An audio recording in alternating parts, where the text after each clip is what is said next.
ബാബു പോളിന്റെ വേദശബ്ദരത്നാകരം. ബാബു പോൾ ആരാ? ഒരു ക്രിസ്ത്യാനിയായ IAS ഓഫീസർ. അയാൾ ബൈബിളിലെ മലയാളം ബൈബിളിൽ ഉപയോഗിച്ച പദങ്ങളുടെ അർത്ഥം പറയുന്നൊരു ഡിക്ഷണറി ഉണ്ടാക്കി.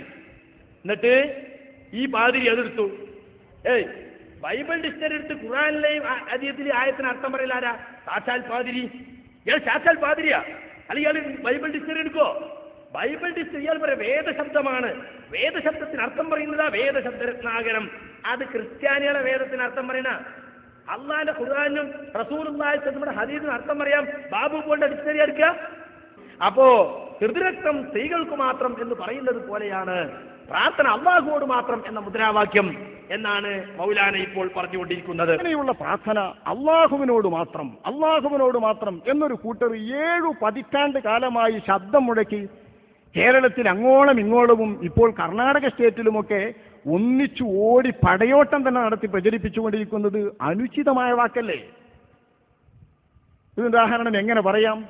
നിങ്ങൾ നിരൂപിച്ചാൽ ധാരാളം ഉദാഹരണം കിട്ടും. എനിക്ക് തോന്നുന്നത് മെൻസസ്, പെണ്ണുങ്ങൾക്ക് മാസാന്തം പുറപ്പെടുന്നവർ രക്തം പുറപ്പെടുന്നതിനെ നമ്മൾ സാധാരണ മെൻസസ് നേരെയുള്ള ഉറുദു രക്തം എന്ന് മലയാളത്തിൽ പറയാറ്.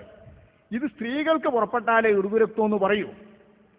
പുരുഷന്മാർക്ക് എങ്ങാനും വല്ല രക്തസ്രാവം ഉണ്ടായാൽ അതിന് പേര് മാറും. അതിനാരും ഹൈദ് എന്ന് അറബ് പറയൂല, ഉറുദു രക്തം എന്ന് മലയാളത്തിൽ പറയില്ല, മെൻസസ് എന്ന് നമ്മൾ ഇംഗ്ലീഷ് വേർഡായി സാധാരണ ഉപയോഗിച്ചു വരുന്നതും പറയില്ല.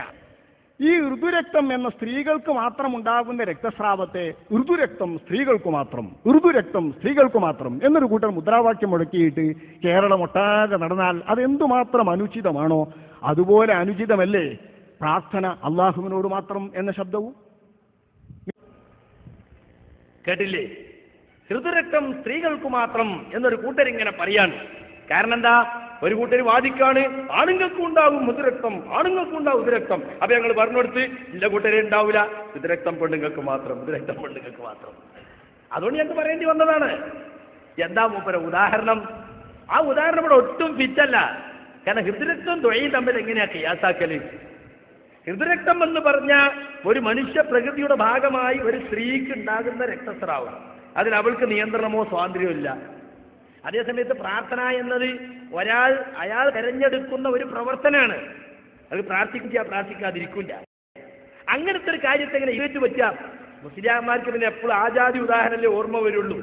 അതങ്ങോട്ട് പറഞ്ഞു എന്ന് മാത്രമേ ഉള്ളൂ. അപ്പോ